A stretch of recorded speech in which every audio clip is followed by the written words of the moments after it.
Bum bum bum bum bum bum bum bum bum bum bum bum. The Peter Dislike Show. Bum bum bum bum bum bum bum. Apologies, I've been a little bit slow on making videos. I recently met a girl at a meetup event, and for once I meet somebody who has good financial sense. And in fact, she's often complaining about how I'm doing things that are a little bit on the expensive side because she's even more frugal than I am, and so that's really nice to hear. For two reasons. Number one, it's nice to have somebody who has good financial sense, and number two, I got to hear the other side of the discussion. Right? Usually, I'm thinking that the girl is a little bit more extravagant than I would like. Right? So I got to hear the other side of the equation. It kind of reminds me of many years ago, for the first time in my life I ever heard somebody complain that my eating habits were not healthy enough, right? When I was 16, 17, 18 years old, I was usually the only person in a group that had any good sense of healthy eating. But then I hit my mid-20s and some of my friends started to eat healthy as well, and sometimes I indulged a little bit more than some of my friends would have liked, right? So that was nice to hear the other side of that discussion, right? Unfortunately, as you can see from my videos, I lost my Canon camera, and I'm using an older camera, and so it's just not as fun to record videos. So I've been kind of putting that off in the last few weeks, as you guys know. But it was nice. I got to explore some other things. I discovered some new bismuth art. I'll probably make another video to show that at some point. And you guys know that during the time I was working with art, I stopped using caffeine for 4 months because I wanted to have steady hands for a couple of things.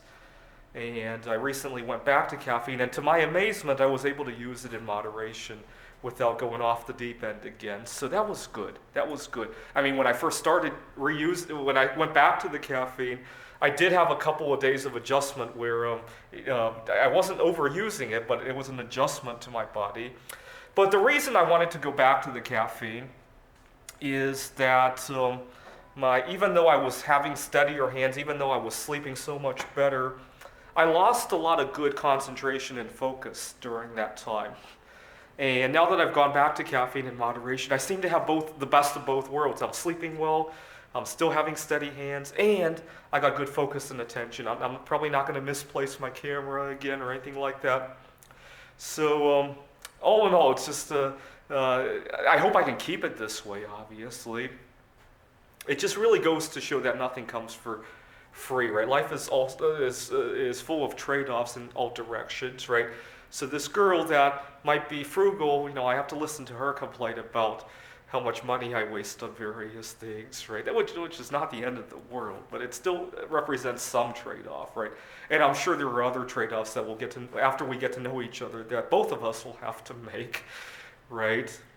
I want to comment on the money thing, though. I've been reading a lot of news articles about how a lot of Americans can no longer afford to eat fast food every day anymore, as if that were a bad thing, right?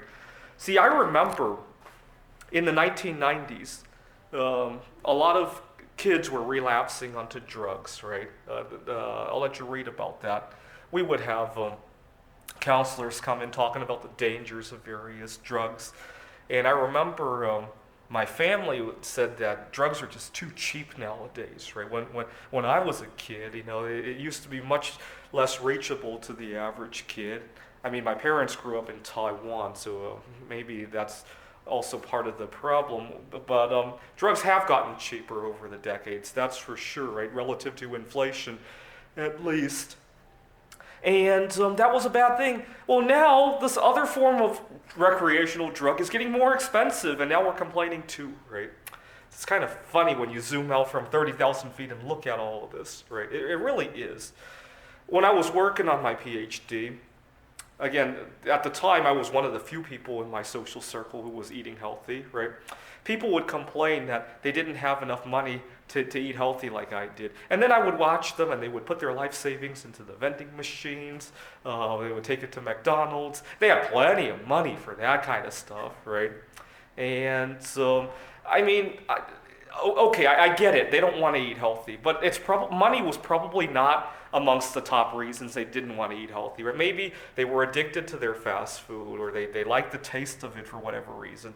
They liked the social aspect of it. I could get that, right? But tell yourself the truth at least, right? That way you can do something about it, right? If you tell yourself, oh my God, I can't stop eating fast food because I'm addicted to it, because all my friends eat it, it's a cool thing to do, so I can't stop. Well, then you can start to make adjustments, right? You might want to look for new friends. You might want to find other ways to indulge instead of poisoning yourself, right? See, the solution is really clear at that point, right? But if you lie to yourself and say, I can't afford to eat healthy foods, well, then you don't have a solution anymore, right?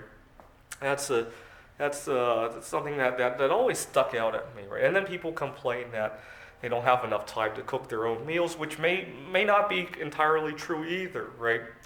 See, many years ago, I dated a girl who took advantage of me financially, and she was upset that I wouldn't take her to a fast food meal, and she complained at how cheap fast food is. I certainly didn't think it was cheap at the time, right? I wouldn't have argued with her if that were the case, right? Anyway, so don't lie to yourself at least, right? And it's a good thing. It's a good thing that fast food has become something that has become a treat, right? You can't really afford it every day. I think we need to enjoy the other spoils of life more, right? I'm completely repulsed at how much American culture revolves around food, right? So, for example, every Monday night I play board games at it's held at a bar, and I got to be careful bringing my favorite games to the place because I don't want people to spill food on it, get food all over the board, and just how much our lives revolve around food when there's so much to be enjoyed in life. It's just sad. Not just in the sense that people are overindulging and killing themselves, but in the sense that they're missing out on all these other spoils in life, right? I think that's even sadder than the fact that people are eating themselves to death, right? This is the Peter Dislike Show. Bum bum bum bum bum bum bum bum bum bum bum bum. The Peter Dislike Show. Bum bum bum bum bum bum bum.